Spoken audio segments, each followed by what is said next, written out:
안녕하세요. 전원주택 전문 다음카페 산골 전원주택 얘기 카페직입니다. 오늘은 조금 자극적인 제목을 가지고 우리 유튜브 가족님들을 한번 찾아뵙게 되네요. 오늘 제목은 뭐냐? 전원주택 생활은 미친 짓이다 라는 제목을 가지고 왔어요.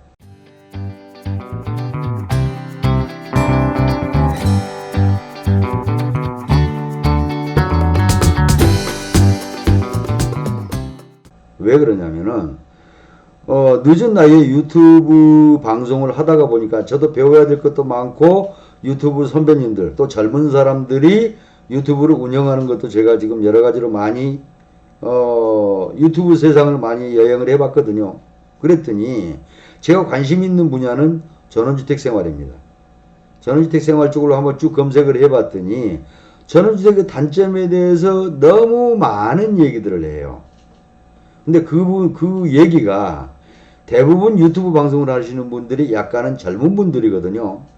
그러니까 도시생활의 향수에서 완전히 벗어나지는 못하는 그런 분들이 유튜브 방송을 하다 보니까 전원주택의 단점들을 얘기를 많이 하는데 제가 보니까 이거는 아니다 싶어서 오늘은 이 문제에 대해서 한번 접어보려고 합니다. 전체적으로 유튜브 방송에서 돌아다니는 전원주택의 단점은 한 8가지로 귀결이 되더라고요. 8가지로 귀결이 되는데 첫째는 냉난방 미가 많이 들어간다. 두 번째는 벌레가 많다. 세 번째는 편의시설이나 또 배달음식 같은 거 여러가지 좀 그런 것이 좀 불편하다. 네 번째는 유지보수나 관리가 어렵다. 다섯 번째는 교통문제, 도시로 왔다갔다 하기가 조금 힘들다. 여섯 번째는 대인관계가 좀 힘들다라고 얘기를 하고요. 일곱 번째는 매매 시에 어려움이 있다. 여덟 번째는 외롭다. 라는 얘기를 합니다. 오늘 그 8가지를 가지고 한번 얘기를 해보겠습니다. 냉난방비. 이 문제는 어떻게 되는 거냐. 지금 전원생활을 하시는 분들이 싼 집을 많이 찾아요. 싼 집을 많이 찾는데 제가 말하는 건 싼 집보다는 제대로 된 집을 찾으라는 겁니다. 제대로 된 집에는 절대 냉난방비가 많이 들어가지 않습니다. 우리 조상들이나 또 우리들이 흔히들 주변에서 얘기하는 얘기가 내가 물건을 잘 모르면은 비싼 것을 사라 하는 얘기들을 많이 하거든요. 돈을 많이 줘라. 돈을 많이 주라는 말은 내가 바가지를 쓰라는 말이 아니고 제대로 된 물건을 사라. 그 말이거든요. 돈이 그만큼 비싸다는 말은 제대로 된 물건이라는 말이거든요. 싼 게 비지떡이라는 말이 있잖아요. 싼 집을 사가지고 냉난방비가 적게 들어가게 한다? 이거는 말이 앞뒤가 안 맞아요. 왜? 싼 집은 대충 진 집이 많거든요. 그러니까 집을 매입을 하실 때 제대로 된 집을 매입하시면 냉난방비 절대 많이 안 들어갑니다. 아파트 생활할 때 어느 정도 냉난방비가 조금 적게 들기는 해요. 그러나 대신 관리비가 많이 들어가잖아요. 우리는 관리비 부담이 없잖아요. 그렇기 때문에 결과적으로 따져보면 굉장히 경제적인 부분이 많습니다. 두 번째는 벌레입니다. 벌레. 자, 우리가 흔히 한번 비교를 해볼까요? 골프장에 많이 가죠. 골프장에 개미 한 마리 없습니다. 근데 내 주변에 지금 골프장이 많이 있거든요. 근데 그 골프장들 보면은 아침 새벽에 나가서 엄청나게 농약을 뿌려대요. 그 농약을 뿌려대니까 벌레가 한 마리도 없어요. 그 주변에는. 자, 그러면 어떻게 됩니까? 우리 전원주택 생활은 뭡니까? 웰빙이잖아요. 건강을 위해서 내려온 거잖아요. 벌레가 많이 있다는 말은 그만큼 벌레들도 살기 좋은 공간이라는 말이거든요. 그러면 사람도 살기 좋아요. 그러니까 약간은 불편함을 해도 벌레를 퇴치는 해도 벌레가 살기 고약한 공간은 만들지 말자 하는 게 제 생각입니다. 그래야 벌레도 살기 좋아야 나도 건강이 좋아지는 거거든요. 건강을 위해서 내려오시는 분들이 벌레 살기 힘든 공간? 그거 만들 수 있어요. 농약 많이 쳐버리고 많이 뿌려버리면은 벌레 없거든요. 자, 그런 점을 한번 생각해 보자고요. 또 세 번째는 편의시설. 즉 배달 음식 같은 거 이런 것도 안 되고 시장을 보러 나가도 차 타고 나가야 되고 그런 불편함 있습니다. 그런 불편함이 있는데 도시에서는 어떻습니까? 한 2, 3km만 가려고 해도 막히면은 뭐 30분, 1시간씩 걸리잖아요. 한 30분도 걸리고 그런 짜증스러운 공간보다는 시골은 교통체증은 없습니다. 교통체증은 없거든요. 그러면은 어떻게 돼요? 훨씬 조금 멀리 가더라도 어떻게 됩니까? 내가 차 타고 휙 그냥 갔다 오면 되잖아요. 그거마저 즐기세요. 그거마저 즐겨야지 도시 생활을 그대로 연장을 해서 시골에 와서도 도시 생활의 편이라든지 모든 것을 즐기려고 한다는 거는 조금 앞뒤가 잘 안 맞는 거거든요. 그리고 네 번째는 유지보수나 관리가 힘들다라고 얘기를 해요. 아파트 생활 유지보수 관리해야 됩니다. 단 뭘로 하느냐? 내가 관리비를 줘가면서 관리실에다가 맡기면 되잖아요. 그럼 관리실에서는 어떻게 돼요? 다른 사람들을 불러다가 하고 대신 돈으로 부담하잖아요. 그러나 시골에서는 유지보수나 관리를 전부 내 손으로 해야 된다는 거죠. 근데 많고 많은 시간에 내가 조금 관리하고 몸으로 때우고 그러면 오히려 경비도 절약되잖아요. 그거마저도 즐기고 또 유지보수나 관리 같은 거 잔디밭 관리 같은 관리라든지 뭐라든지 그런 것도 내 소일거리로 생각을 해야 돼요. 전원주택은요 내가 관리한 것만큼 자태를 나타냅니다. 우리가 흔히 지나다니면 전원주택 생활 관리 잘하는 집은 금방 표시가 나요. 그러니까 그것도 즐기도록 좀 하자고요. 자, 다섯 번째는 교통 문제를 아까 얘기를 많이 했거든요. 자, 교통 문제는 아까 내가 얘기했고요. 또 여섯 번째는 대인관계입니다. 대인관계. 시골에 사는 사람들과 내가 어떻게 보면 같이 얘기하기가 굉장히 어렵다는 거죠. 자, 우리 어렸을 때를 생각하자고요.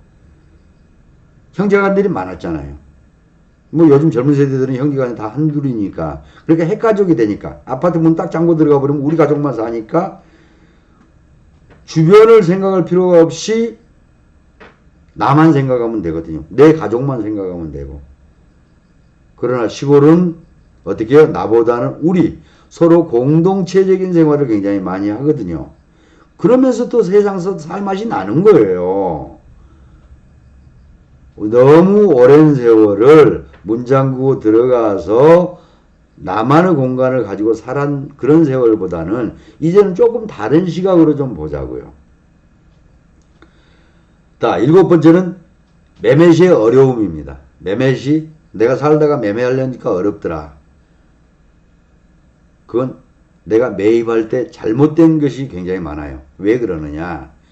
처음에 내려오실 때 전원주택 생활을 자랑거리로 생각을 하고 큰 집을 사고 큰 땅을 사고 그러다가 보니까 너무 집에 단가가 많이 들어가다가 보니까 가격이 비싸졌거든요. 그러지 말고 주택은 전원생활은 저는 이렇게 생각합니다. 도시생활은 집에서 먹는 밥이에요. 꼭 필요하니까 먹어야 돼요. 된장찌개, 김치찌개라도 간단하게 그렇게 먹어야 되지만은 전원주택 생활은 우리는 음식으로 따지자면 외식으로 저는 비교를 많이 합니다. 외식으로 비교를 많이 하거든요. 그러니까 내가 먹고 싶은 음식을 먹어요. 외식은. 그런데 전원주택도 역시 일반이다. 내가 갖고 싶은 전원주택을 갖거든요. 그러니까 보편 타당적인 전원주택을 선택을 하세요. 그리고 너무 집에 돈이 많이 들어가가지고 비싼 집을 사지 마세요. 건축을 조그맣게 어떤 사람이 와도 부담 없이 살 수 있는 그런 집을 사다가 보면은 매매가 결코 어렵지 않습니다.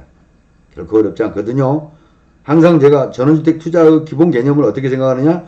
땅은 약간 넓게 갖고 집은 적게 지으라고 얘기를 많이 하거든요. 왜 그러느냐? 땅은 가격은 내가 잘 살고 잘 갖고 놓으면 계속 올라가잖아요. 올라가는데 집은 계속 해가 갈수록 감가상각에 의해서 가격이 떨어진단 말입니다. 근데 큰 집 사가지고 이걸 나중에 팔려고 하다가 보니까 계속 떨어져가는 가격인데 내가 얼마에 샀는데 도시 개념으로 해서 얼마에 샀는데 나도 어느 정도 그 정도는 건져야 될 거 아니냐. 근데 가격은 이미 감가상각에서 떨어져 있어요. 그러니까 매매가 힘든 거예요. 그런 걸 잘 선택하시면 되고요. 아까 마지막으로 아까도 이제 대인관계라고 얘기를 했는데 그 외로움에 대해서 호소를 많이 해요. 근데 지금 제가요 한 밤 11시 반 정도 됐네요. 11시 반 정도 됐는데 오늘 내 옷차림이 뭡니까? 이건 스포츠웨어입니다. 스포츠웨어거든요. 운동을 하고 조금 전에 박돌았어요. 또 운동을 하면서 동호회 활동을 많이 하다 보니까 그 사람들하고 넷이 즐기고 뭐 호프도 한잔하고 그렇게 즐기다 왔단 말이에요. 정말 외로울 시간이 없어요. 낮에는 낮에대로 내가 좀 배우고 싶은 공간이 있으면 나가서 좀 배우기도 하고 또 취미생활도 하고요. 밤에는 밤에대로 또 동호회 활동도 하고 뭐하고 하니까. 근데 너무 아까도 얘기했지만 나만의 생활을 하다 보니까 너무 오랜 생활을 아파트 문 잠그고 들어가서 하는 생활을 하다가 보니까 우리가 사람하고 사귀는 법을 잊어먹었어요. 사람하고 사귀는 법을 잊어먹었어요? 그럼 어떻게 됩니까? 이제 전원생활을 하러 오셨잖아요. 이젠 사람하고 사귀는 법도 우리가 배워야 되잖아요. 그래가지고 그네들하고 같이 즐기고 같이 몸으로 부딪혀 가면서 그렇게 사는 게 세상 사는 거 아닐까요? 자, 가장 전원생활에서 실패하는 점이 뭐냐? 도시생활의 연장을, 도시생활의 편리함이라든지 모든 것을 그대로 즐기면서 전원에 와서 내 건강도 찾으려고 두 마리 토끼를 다 잡으려고 해요. 자, 그러지 마세요. 도시생활은 어느 정도 접을 건 접고 비울 건 비우고 전원주택 생활을 하다가 보면은 여러분들도 충분히 전원주택 생활을 즐길 수 있습니다. 근데 도시생활을 그대로 가지고 와서 그대로 편리함을 다 즐기려고 하고 또 전원생활 건강도 찾고 여러 가지로 모든 것을 다 향유하려고 하시는 분들은 내가 이렇게 말을 해요. 그런 분들은 전원주택 생활은 그런 분들한테는 전원주택 생활하려고 하는 것 자체가 미친 짓이다라고 저는 얘기하고 싶습니다. 제가 좀 너무 자극적인가요? 하지만은 제가 뭐라고 이렇게 말씀드리는 것은 자, 적당히 버릴 건 버리고 시골로 내려올 때 구차스러운 건 많이 버리고 오세요. 그럼 전원생활 굉장히 즐길 수 있거든요. 제 말에 공감을 한다거나 또 좀 약간의 도움이 됐다고 생각한다면은 항상 내가 하는 말이지만 구독하기나 좋아요 눌러주시면은 자, 나이 많이 먹은 제가 올해 67이거든요. 나이 많이 먹은 사람이 유튜브 방송을 한다는 것도 상당히 어떻게 보면 대단한 용기잖아요. 저한테 용기를 주십시오. 구독하기나 좋아요 눌러주시기 바랍니다. 오늘은 여기까지입니다. 감사합니다.